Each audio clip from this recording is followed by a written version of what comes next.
Welcome to another session of Are We There Yet? Our exploration of pandemic and post-pandemic teaching. My name is Tom Hames. I'm innovator in residence at ShapingEDU and a faculty member in government at Houston Community College. And I'm going to be talking to one of my colleagues and also a faculty member in government. Mark Tiller has been with the institution now for 33 years and has held practically every instructional academic job at the institution at one point or another. He's currently a professor of government and was teaching throughout the pandemic period. So welcome to the conversation, Mark. Morning. What was your experience during the transition from a normal existence to pandemic teaching, remote teaching in the spring of 2020? How did that go for you? And how did you transition your classes from face-to-face to online? Poorly. I think it's true of a lot of people. It was not what was ideal necessarily, what was doable in a quick turnaround like that. We didn't have a whole lot of time to prepare, especially those of us like myself who've never done online teaching. I'd done some distance ed courses a long time ago when they were basically just reading textbooks and answering questions, but not like this. So it was quite a challenge.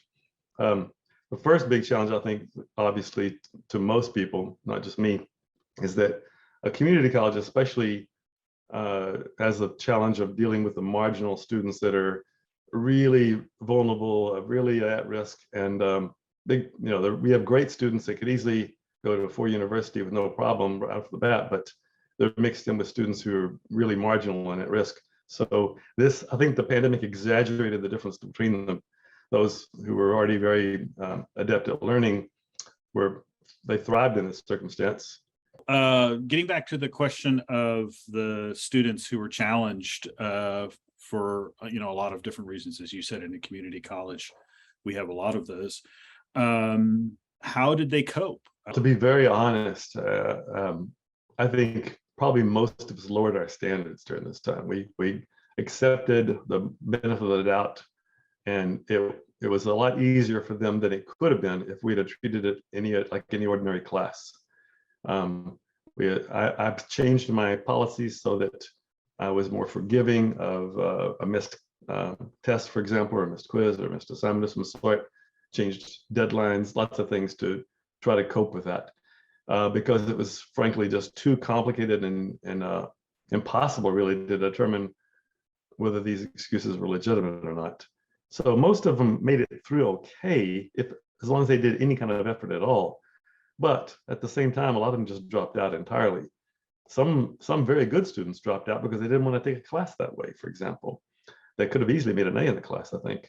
So yeah, it took its toll. What about connectivity issues with your students, particularly in that first semester, but just in terms of could you help them in any way? Were they basically out there with the sharks when it came to not only everything from a broadband connection to actual computers? Well, we had helplines, et cetera, for them, of course. The problem is they never told me about problems until it was during the class itself, which I couldn't stop and try to troubleshoot with them at that point, Right.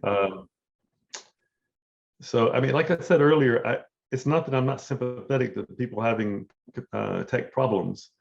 Certainly I had them myself even, so I get it. But at some point we have to say, this is something you've got to do on your own.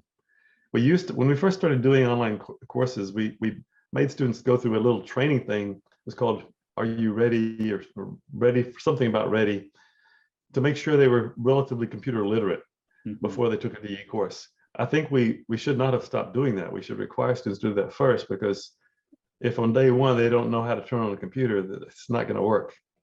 So at some point it has to be like any other educational tool, like a pen, or like your car that drives you to work, to your class, instead of something magical that there's a mystery behind it and you've got to try to figure it out.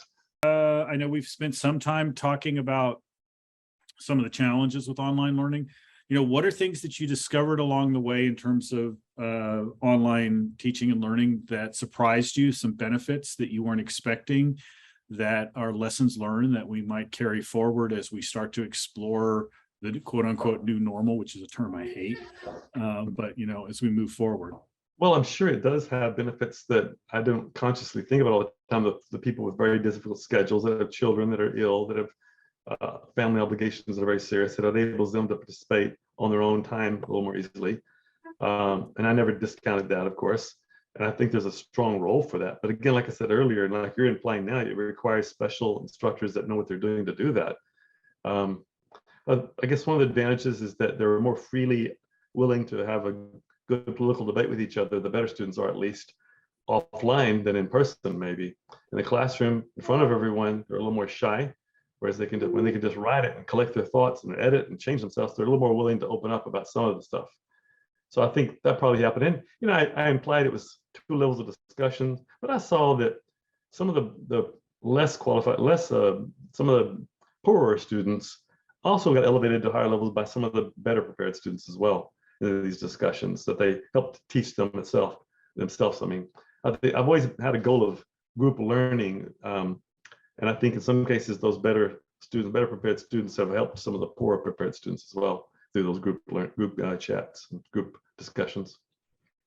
One of the things I used to do in my class, I haven't done it in a while, but is after the first test, tell everyone who made an A and everyone who made an F, or sometimes I might go into the B's or sometimes in the D's, depending on how many F's and D's are, that if they voluntarily wish to be paired up with someone else, I'll pair up an A student with an F student, for example, in test 1, and I'll give an incentive for the A student.